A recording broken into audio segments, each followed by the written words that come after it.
Hello दोस्तों, स्वागत है आपका थर्ड आई क्लासेस के इस नए वीडियो में। दोस्तों मैं प्रवीण कुमार और आज आप लोगों को बताऊंगा नंबर सिस्टम यानी संख्या पद्धति का एक प्यारा सा टॉपिक अभाज्य गुणनखंड, जिसे इंग्लिश में कहते हैं प्राइम फैक्टर। दोस्तों अगर आप किसी भी कंपटीशन की तैयारी कर रहे हैं तो ये वीडियो आपके लिए बहुत ज़्यादा इम्पोर्टेंट होने वाली है। आप सीजीएल तक तैयारी करते हैं तो इसमें एक क्वेश्चन आता है, तो आप पूरा वीडियो बहुत ही केयरफुली देखिएगा। चलिए स्टार्ट करते हैं आज का ये वीडियो। दोस्तों हम अपने इस वीडियो में कवर करेंगे अभाज्य गुणनखंडों की संख्या, भाजकों या गुणनखंडों की संख्या, सम गुणनखंडों की संख्या, विषम गुणनखंडों की संख्या, गुणनखंडों का योग, सम गुणनखंडों का योग और दोस्तों विषम गुणनखंडों का योग। दोस्तों अगर आप प्राइम फैक्टर अगर पढ़ते हैं तो इसमें इससे रिलेटेड इतने ही टॉपिक से प्रश्न आते हैं। अगर आप कोई कंपटीशन परीक्षा दे रहे हैं तो ये जरूर आते हैं। तो चलिए स्टार्ट करते हैं, हम लोग अब बताते हैं आपको। देखिए मान लीजिए कोई नंबर दिया है और आपको इससे रिलेटेड कोई भी प्रश्न पूछे, तो मान लीजिए कि पहले छोटा से हम देखते हैं उदाहरण से। मान लीजिए 12 एक नंबर है और इसका सभी पूछ दिया, तो हम क्या करेंगे? सबसे पहले 12 का अभाज्य गुणनखंड करेंगे। क्या करेंगे? कोई भी नंबर का पूछे इनमें से कोई चीज़, तो आप क्या करेंगे? पहले उनका अभाज्य गुणनखंड करेंगे। अभाज्य गुणनखंड मतलब पहले 2 से काटेंगे तो कितना बार में? 6 बार में।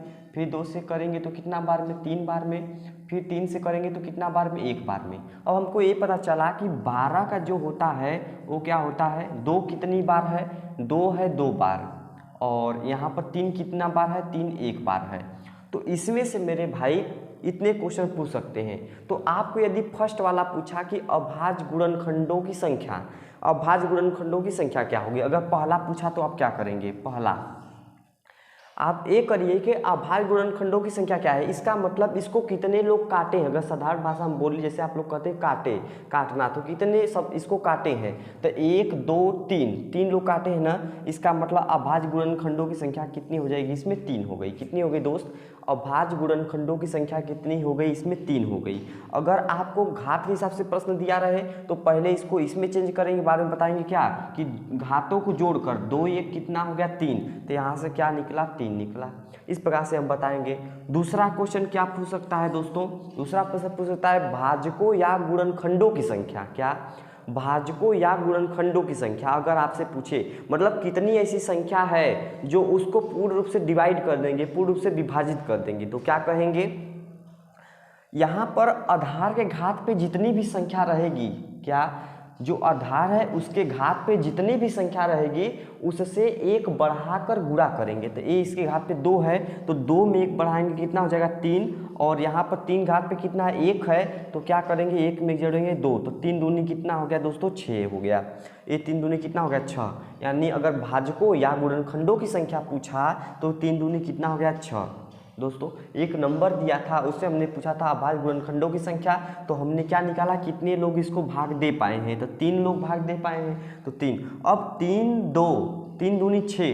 अब इसको कितने पूरे रूप भाग ले वाले, चाहे सम हो चाहे विषम हो चाहे कोई भी संख्या हो, तो कितने लोग उसको भाग दे सकते हैं? तो हमारा क्या कहलाता है? वो हमारा कहलाता है भाजकों या गुणनखंडों। यहाँ पर छाया।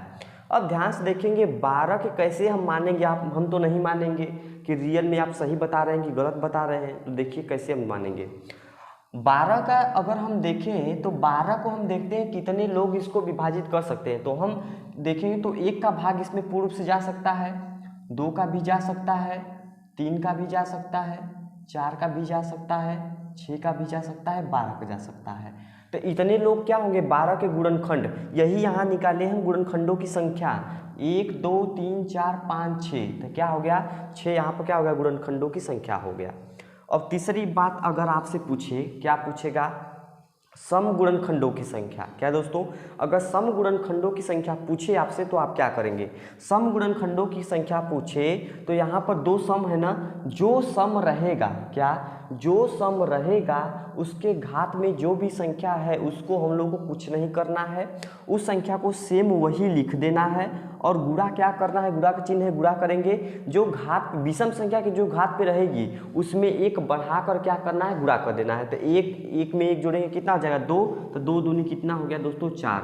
तो सम गुणनखंडों की संख्या कहीं पूछे सम गुणनखंडों की संख्या तो हम क्या कहेंगे, जो घात में दिया रहेगा उसका हम एक बढ़ा के क्या करेंगे, घात में सम वाले घात को नहीं बढ़ाएंगे, सेम लिख देंगे, जो विषम होगा उसके एक घात को बढ़ा कर लिखेंगे। तो यहाँ पर 2 हो गया, तो 2 दूनी कितना हो गया दोस्त 4 हो गया। अब यहाँ से भी हम देख सकते हैं जितने भी गुणनखंड है इसमें सम गुणनखंड कितने, देखिए एक तो 2 हो गया, 1 2 3 4, यही क्या है सम गुणनखंड है। तो यहाँ से हम बता सकते हैं सम गुणनखंड। ये छोटा क्वेश्चन है 12 वाला, तो इससे हम लोग देख सकते हैं, लेकिन जब बड़ा क्वेश्चन रहेगा तो उसे क्या करेंगे, उससे पहले हम इस प्रकार से प्राइम फैक्टर करेंगे, उसका अभाज्य गुणनखंड करेंगे, उसके बाद हम लोग आराम से बता सकते हैं। चौथा पॉइंट क्या है मेरे दोस्त, चौथा ये पॉइंट है कि हमें क्या करना है, विषम गुणनखंडों की संख्या बताना है। क्या बताना है, विषम गुणनखंडों की संख्या बताना है। तो विषम गुणनखंडों की संख्या क्या करना है, देखिए विषम गुणनखंड आपसे पूछेगा तो क्या करेंगे आप, जो भी सम रहेगा, विषम पूछा है ना तो सम को छोड़ दीजिए, सम से हमें कोई मतलब नहीं है, जो विषम के घात पे रहेगा, जो विषम के घात पे रहेगा उसी में एक जोड़ देंगे। ठीक, तो एक में एक जोड़ेंगे कितना हो जाएगा 2। तो यहाँ पर आप देखेंगे कि विषम गुणनखंडों की संख्या कितनी निकल गई, 2 दिख गई। आप यहाँ बताएंगे 12 में विषम कौन कौन संख्या जो डिवाइड करेंगे, आप कहेंगे 1 और 3, क्या है 2 ही है ना। तो इस प्रकार से आप इस प्रकार से प्राइम फैक्टर करके अभाज्य गुणनखंड करके आप बता सकते हैं। फिर एक बार देख लीजिए ध्यान से, अगर आपसे अभाज्य गुणनखंडों की संख्या पूछेगा तो आप क्या करेंगे, जितने लोग इसको काटे हैं वही संख्या हो जाएगी, सही बात है। अगर घात के रूप में दिखा है, ऐसे लिखे हैं, तो क्या करेंगे, सभी घातों को जोड़ देना है। 2 1 कितना हो गया 3, ये हो गया अभाज्य गुणनखंडों की संख्या। दूसरी बात, अगर आपसे पूछे भाजकों या गुणनखंडों की संख्या, जो भाजक को उसी को दूसरे शब्द हम लोग गुणनखंड कहते हैं, तो भाजकों या गुणनखंडों की संख्या पूछेगा तो हम क्या करेंगे कि जितने भी घात में रहेंगे, इसके जितने भी घात में रहेंगे उसे एक एक बढ़ा के गुणा कर देना है। तो यहाँ पर घात पे 2 है ना, 2 को 1 बढ़ाएंगे 3, और गुणे घात को 1 बढ़ाएं तो कितना हो गया 2, तो 3 दूना कितना हो गया दोस्तों 6 हो गया। फिर क्या करेंगे, फिर हमसे पूछा है सम गुणनखंडों की संख्या। सम गुणनखंडों की संख्या बताने के लिए हम क्या करेंगे, सम को डिस्टर्ब नहीं करेंगे, उसके घात को सेम लिख देंगे, और जो विषम वाला रहेगा उसके घात को एक एक जोड़ के गुणा कर देंगे। तो 2 दूनी कितना होगा 4 होगा, यहाँ से हमने देखा। फिर इसके बाद क्या हो गया, विषम गुणनखंडों की संख्या कैसे बताएंगे, तो विषम गुणनखंडों की संख्या बताने के लिए हम क्या करेंगे, सम को कुछ जोड़ेंगे नहीं, इसका मतलब नहीं है, कहेगा भाई आपसे कोई मतलब नहीं है, आप अपना काम करिए, मेरा काम है एक घात में जोड़ना। तो 3 की घात पे 1 है तो इसमें जोड़ेंगे तो कितना हो जाएगा 2 हो जाएगा। तो इस प्रकार से हमने देखा अभाज्य गुणनखंडों की संख्या, भाजक यानी गुणनखंडों की संख्या, सम गुणनखंडों की संख्या, विषम गुणनखंडों की संख्या। अब हम लोग बातें करेंगे गुणनखंडों का योग। गुणनखंडों का योग से मतलब आप क्या समझते हैं, मतलब जितने भी उसके गुणनखंड होंगे उसको जोड़ने पर क्या आएगा, ऐसे जनरली प्रश्न पूछते हैं। ठीक है, तो हम क्या करेंगे, सबसे पहले इसमें आधार देखेंगे। आधार क्या है, 2 है, तो आधार 2 है तो 2 घात पे पहले क्या करेंगे 0, घात पे पहले 0 से स्टार्ट करेंगे और जोड़ते जोड़ते घात जितना भी है वहाँ तक जाएंगे। तो 2 घात पे 0 प्लस 2 घात पे 1 प्लस 2 घात पे कितना करेंगे, 2 घात पे 2 है तो 2 घात पे 2 तक जाएंगे, बस ये हो गया। फिर गुणा क्या करेंगे हम लोग, 3 की घात पे पहले क्या करेंगे 0 करेंगे, 3 घात पे पहले 0 करेंगे, फिर गुणे क्या करेंगे 3 घात पे 1 करेंगे। यहाँ से देखिए अगर 3 घात पे 2 भी रहता तो हम 3 तक जाते, यहाँ पर सॉरी जोड़ते जोड़ते जाएंगे, यहाँ पर बीच में क्या होगा जोड़। तो हम लोग जानते हैं 2 घात पे 0, संसार की कोई भी संख्या हो उसके घात पे 0 हो तो उसका मान 1 होता है, आप सबको पता है। चलिए 2 घात पे 0 1 मान हो गया, यहाँ पर क्या हो जाएगा 2 घात पे 1 2 प्लस 2 दूनी कितना हो गया 4। यहाँ से क्या हो गया मेरे दोस्त 3 घात पे 0, इसका मान 1 प्लस क्या हो जाएगा 3, तो यहाँ से 4 2 6 कितना हो गया 7 गुणे 3 1 कितना हो गया 4, 7 चौक कितना हो जाएगा 28, यानी गुणनखंडों का योग कितना हो गया 28 हो गया। यहाँ तो हम लोग ऐसे करेंगे, लेकिन इसमें देखिए हमने क्या निकाला गुणनखंडों का योग ना, अगर 12 के गुणनखंडों का योग निकालना होता है तो जितने भी गुणनखंड हैं इसके उसको हम जोड़ देते तो क्या हो जाता है 1 2 3 3 3 6 6 4 कितना 10 हो गया, 10 6 16 16 12 कितना हो गया 28। तो यहाँ से क्या हो गया दोस्त 28 निकल गया। तो यहाँ तो हम बात करते हैं अब सम गुणनखंडों का योग। ध्यान से समझिए आप लोग, सम गुणनखंडों का योग। सम गुणनखंडों के योग में क्या करना है आपको, जो भी सम संख्या रहेगी हमें क्या करना है, उसके घात पे 0 से न उठाकर 1 से उठाएंगे। 2 घात पे 1 प्लस 2 घात पे कितना करेंगे 2, ये हो गया। और फिर गुणे 3 घात पे क्या करेंगे, 3 घात पे हम लोग पहले क्या करेंगे, 3 घात पे 0, इसका वही काम रहेगा, प्लस 3 घात पे कितना करेंगे 1, ये चीज़ वही रहेगा। जैसे उसमें हम क्या करते थे, इसके घात को नहीं छेड़ते थे ना, इसी प्रकार से इसमें क्या करेंगे कि 2 घात पे 0 से स्टार्ट होता, लेकिन सम वाला पूछे तो वही स्टार्ट नहीं करेंगे, 1 से स्टार्ट करेंगे। तो यहाँ से हो जाएगा 2 प्लस कितना होगा, 2 दूनी कितना होगा 4, और यहाँ पर गुणा करेंगे 3 घात पे 0 इसका मान 1, गुणे 3 घात पे 1 इसका मान कितना होगा 3, यहाँ पर प्लस रहेगा। तो हो जाएगा 4 2 कितना हो गया 6, गुणे 3 1 कितना हो गया 4, तो 6 चौके कितना हो गया 24, 6 चौके कितना हो गया मेरे दोस्त 24 हो गया यहाँ पर। तो इसी प्रकार से जो सम रहेगा उसको जोड़ के देख लीजिए हमारी ट्रिक काम कर रही है कि नहीं। तो 12 के कितने लोग सम हैं, एक तो 2 है, एक तो 4 है, ये 6 है, फिर 12 है। तो 12 6 18, 18 4 22, 22 2 कितना हो गया 24। देखिए दोस्त यहाँ पर 24 यहाँ पर आ गया जोड़ने, इसका मतलब हमारा जो नियम है वो बिल्कुल सही है। फिर हम क्या करेंगे, लास्ट में देखेंगे विषम गुणनखंडों का योग। क्या करेंगे हम लोग, करेंगे विषम गुणनखंडों का योग। 7वां टॉपिक देखेंगे विषम गुणनखंडों का योग। विषम गुणनखंडों का योग में हम लोग क्या करेंगे, पहली बात कि जो विषम, जब कभी विषम पूछेगा तो उसमें सम से कोई मतलब नहीं होगा। क्या सम से कोई नहीं मतलब होगा, इसका मतलब इससे मतलब है हमें, इससे मतलब नहीं है। तो 3 घात पे 1 है तो 3 घात पे पहले 0 से स्टार्ट करेंगे, फिर प्लस 3 घात पे 1, 3 घात पे 1 का मतलब कितना हो गया 3, तो यहाँ से करेंगे, यहाँ पर 3 घात पे 0 का मान कितना हो गया, 3 घात पे 0 का मान 1 प्लस 3 घात पे 1 का मान 3, तो 3 1 कितना हो गया 4 हो गया। तो यहाँ से विषम गुणनखंडों का योग कितना हो गया मेरे दोस्त 4 हो गया। तो यहाँ से भी आप देखेंगे तो एक विषम गुणनखंड कौन है, एक विषम गुणनखंड 1 है, एक विषम गुणनखंड 3 है, तो इन दोनों का योग कितना हो गया 4 हो गया। तो यहाँ से हम बता सकते हैं। तो इस प्रकार से हमने ये समझा कि अभाज्य गुणनखंडों की संख्या कैसे ज्ञात करते हैं, भाजकों या गुणनखंडों की संख्या कैसे ज्ञात करते हैं, सम गुणनखंडों की संख्या कैसे ज्ञात करते हैं, विषम गुणनखंडों की संख्या कैसे ज्ञात करते हैं, गुणनखंडों का योग कैसे ज्ञात करते हैं, सम गुणनखंडों का योग कैसे ज्ञात करते हैं, विषम गुणनखंडों का योग कैसे ज्ञात करते हैं।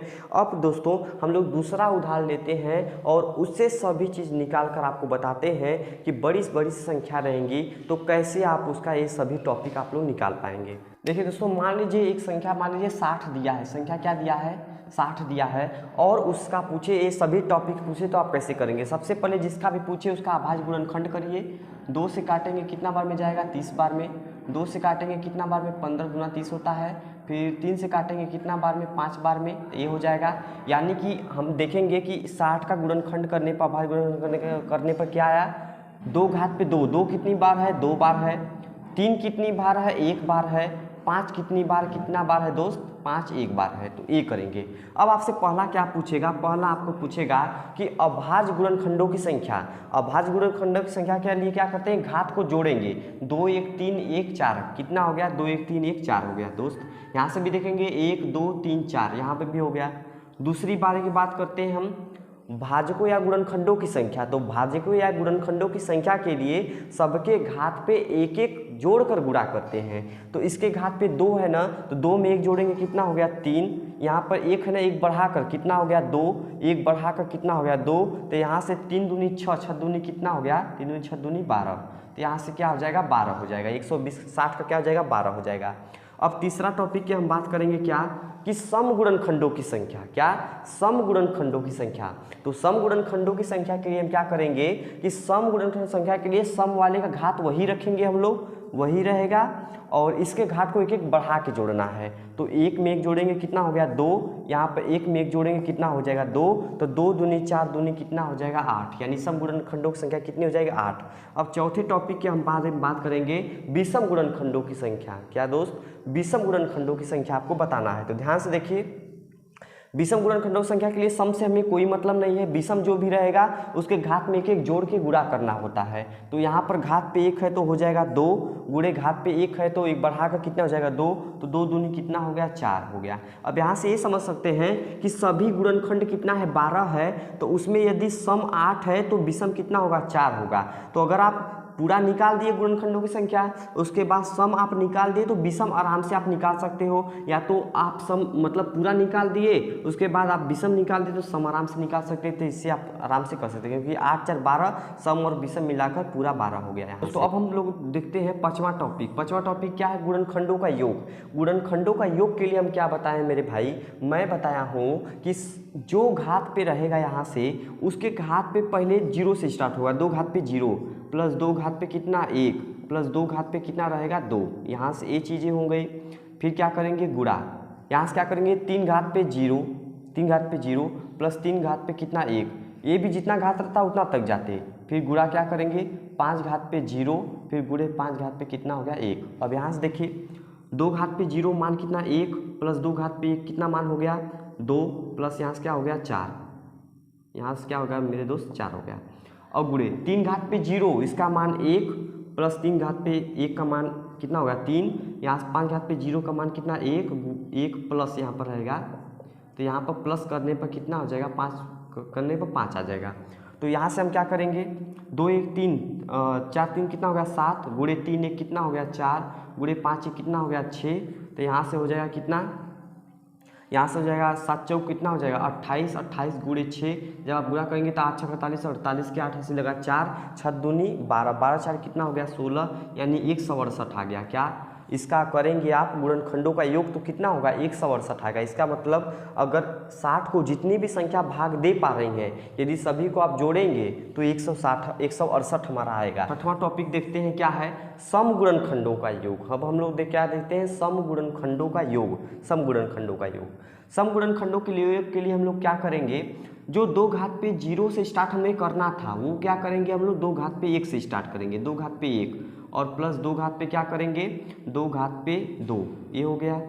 फिर गुणे यहाँ से 3 घात पे 0 से सम नहीं रहेगा तो वही से स्टार्ट करेंगे कोई दिक्कत नहीं है। 3 घात पे 1 ये हो गया और गुणे 5 घात पे क्या करेंगे 5 घात पे 0 और प्लस 5 घात पे कितना करेंगे 1। यहाँ से करिए 2 घात पे 1 2 घात पे 1 कितना वैल्यू हो गया 2 हो गया प्लस 2 घात पे 2 कितना वैल्यू हो गया 4 गुणे 3 घात पे 1 वैल्यू कितना हो गया 1 हो गया और प्लस 3 घात पे 1 की वैल्यू कितना हो गया 3 हो गया। फिर गुणे देखिए 5 घात पे 0 की वैल्यू क्या हो गई 1 हो गई प्लस 5 की वैल्यू क्या हो गई 5 हो गई। अब करेंगे 4 2 कितना हो गया 6 गुणे 3 1 कितना हो गया 4 गुणे 5 1 कितना हो गया 6। तो यहाँ से हो जाएगा 6 चौके 24 यहाँ क्या हो जाएगा 24 गुणे 6 करेंगे तो 6 चौके 24 24 के 4 हासिल लगा 2 फिर 4 2 14 हो गया 6 चौके 24 24 के 4 हासिल लगा 2 6 दूनी 12 2 14 कितना हो गया 144 यहाँ पर हो गया।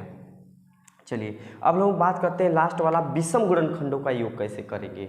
विषम गुणनखंडों का योग तो मेरे दोस्त 7वां टॉपिक करते हैं विषम गुणनखंडों का योग कैसे क्या करेंगे। विषम के लिए हम बताएं आपको कि सम से कोई मतलब नहीं है और जो विषम वाला होगा उसके घात पे क्या करना है वही काम करना है। योग पूछे तो वही काम करना है। 3 घात पे 0 3 घात पे 0 प्लस 3 घात पे 1 ये काम हो गया। फिर गुणे फिर 5 है ना तो 5 घात पे 0 फिर प्लस क्या करना है 5 घात पे 1 करना है। तो यहाँ से देखेंगे 3 घात पे 0 मान 1 प्लस 3 घात पे 1 मान कितना 3 फिर गुणे 5 घात पे 0 अब इसका मान क्या होगा 1 और प्लस क्या होगा 5 घात पे 1 का मान 5 हो गया। तो यहाँ से क्या हो जाएगा 3 1 4 यहाँ पर 4 हो गया गुणे 5 1 कितना हो गया 6 तो 6 चौके कितना हो जाएगा 24 क्या हो जाएगा मेरे दोस्त 6 चौके क्या हो जाएगा 24 हो जाएगा। तो इस प्रकार से हमने कि उदाहरण समझ लिया। अब हम लोग एक और उदाहरण लेते हैं जिसका आपका टॉपिक बिल्कुल ही क्लियर हो जाए। देखिए दोस्तों मान लीजिए एक संख्या हम 100 लेते हैं ठीक 100 संख्या लेते हैं। अब इसका हर टॉपिक पूछेगा तो आप क्या करेंगे जो भी संख्या दिया रहेगा उसका आप क्या करेंगे सबसे पहले आप करेंगे इसका अभाज्य गुणनखंड 2 से करेंगे तो 50 2 से करेंगे तो कितना होगा 25 5 से करेंगे तो कितना होगा 5 होगा। तो क्या करेंगे पहले 100 का यदि हम तोड़ा तो क्या मिला हमें मिला 2 घात पे 2 2 कितनी बार है 2 बार है और 5 कितनी बार है और 5 हमारे पास कितनी बार है 2 बार है। यही सिस्टम चल रहा है आपके पास। पहला हम क्या करेंगे अभाज्य गुणनखंडों की संख्या यानी पहला का आंसर आप कैसे बताएंगे मुझे बताइए। आप क्या करेंगे सभी के घातों को जोड़ेंगे तो 2 2 कितना हो गया 4 यानी कितने लोग इसको भाग दे पाए हैं तो 1 2 3 4 लोग यानी पहला का आंसर क्या आ जाएगा भाजकों का यानी अभाज्य गुणनखंडों की संख्या। दूसरी बात क्या पूछेगा भाजकों या गुणनखंडों की संख्या तो भाजकों या गुणनखंडों की संख्या पूछे तो हम क्या करेंगे, घातों में, दूसरा पूछे तो घातों में एक एक जोड़ के गुणा करना है आपको। तो घात में कितना है 2, तो इसके घात पे एक जोड़ेंगे 3, इसके घात पे एक जोड़ेंगे 3, तो 3 3 कितना हो जाएगा 9 हो जाएगा। ठीक, तीसरे टॉपिक के बारे में हम बात करते हैं क्या, सम गुणनखंडों की संख्या। तो सम गुणनखंडों की संख्या के लिए जो सम संख्या रहेगी उसके घात पे टच नहीं करना है, वही लिखना है जो रहेगा, और विषम गुणनखंड जो भी रहेगा उसके घात में एक जोड़ के गुणा करना है। तो 2 1 कितना हो गया 3, तो 3 दूनी कितना हो गया 6। तो इस प्रकार से इसका क्या हो जाएगा, सम गुणनखंड क्या हो जाएगा 6 हो जाएगा। ठीक, और चौथे के बारे में हम लोग बात करते हैं। चौथा क्या, विषम गुणनखंडों की संख्या। मेरे दोस्त विषम गुणनखंड संख्या पूछे तो हम क्या करेंगे, हमें विषम जब पूछे तो सम से कोई मतलब नहीं है, इसका कोई मतलब नहीं, इसमें घात में क्या है 2 है ना, तो एक बढ़ाकर कितना हो गया 3, यानी विषम गुणनखंडों की संख्या क्या हो जाएगी, इसमें 3 हो गई। पांचवें टॉपिक के बारे में बात करेंगे, क्या है गुणनखंडों का योग। क्या है, गुणनखंडों का योग के बारे में क्या करेंगे। गुणनखंडों का योग के लिए आप क्या करेंगे, सबसे पहले 2 घात पे क्या करेंगे, 2 घात पे हमें क्या करेंगे 0 से स्टार्ट करेंगे, प्लस 2 घात पे 1 करेंगे, प्लस 2 घात पे कितना है 2 तक ले जाएंगे, ये चीज़ें हो गई। गुणे यहाँ से 5 है ना, तो 5 घात पे फिर 0 करेंगे, फिर प्लस 5 घात पे 1 करेंगे, प्लस 5 घात पे कितना करेंगे 2 करेंगे, ये चीज़ें हो गई ना।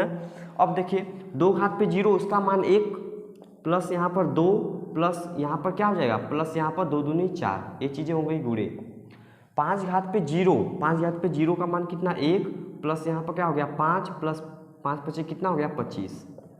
यहाँ पर देखेंगे, यहाँ पर 4 2 6 कितना हो गया 7, गुणे 25 5 30 से कितना हो गया 31। तो यहाँ से करेंगे तो 7 1 7, 7 3 21, 217। यानी गुणनखंडों का जितने भी गुणनखंड होंगे उसका योग कितना होगा मेरे दोस्त, होगा 217। छठवें टॉपिक के बारे में बात करेंगे, सम गुणनखंडों का योग। सम गुणनखंडों का योग कैसे ज्ञात करेंगे, सम गुणनखंडों के योग के लिए 2 घात पे 0 से स्टार्ट होता था ना, तो सम के लिए 0 से नहीं स्टार्ट होगा, क्या 1 से स्टार्ट होगा। 2 घात पे 1 और प्लस कितना 2 घात पे 2, ये हो गई।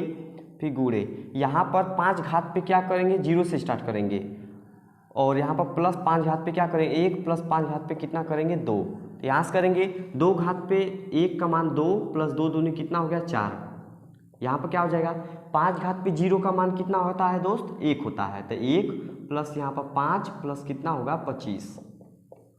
यहाँ पर करेंगे हम 4 2 कितना हो गया 6, गुणे 25 5 30 से कितना हो गया 31। तो यहाँ पर करेंगे 6 1 कम क्या हो जाएगा 6, 36 यहाँ कितना होगा 18, 186 हो गया क्या यहाँ पर सम गुणनखंडों का योग। अब लोग सातवां देखेंगे विषम गुणनखंडों का योग। विषम गुणनखंड जब भी पूछेगा तो हमें सम से कोई मतलब नहीं है, क्या है सम से हमें कोई मतलब नहीं है, तो यहाँ पर सम से कोई मतलब नहीं, विषम का पूछेगा तो घात पे क्या करेंगे, पहले 5 घात पे पहले 0 से स्टार्ट करेंगे 0, फिर क्या करेंगे 5 घात पे क्या करेंगे हम लोग 1, प्लस कितना है 5 घात पे कितना है 2 ना, तो 2 तक जाएंगे। 5 घात पे 0 का मान 1, प्लस 5 घात पे 1 का मान 5, प्लस 5 घात पे 2 का मान कितना हो गया 25। तो यहाँ पर 25 5 30 से कितना हो गया 31 हो गया, यानी कि विषम गुणनखंडों का योग कितना हो जाएगा दोस्तों 31 हो गया। तो दोस्तों अगर ये वीडियो पसंद आया तो वीडियो को लाइक जरूर करिएगा, अपने दोस्तों में शेयर कीजिए, जिसको जिसको ज़रूरत है उसको आप लोग शेयर कर सकते हैं, और हमारे थर्ड आई क्लासेस चैनल को सब्सक्राइब करना मत भूलिएगा, और कमेंट करके बताइए कि आपको कैसा लगा और आपको कैसे कैसे टॉपिक चाहिए, मुझे कमेंट करिए। मिलते हैं अगले वीडियो में। धन्यवाद।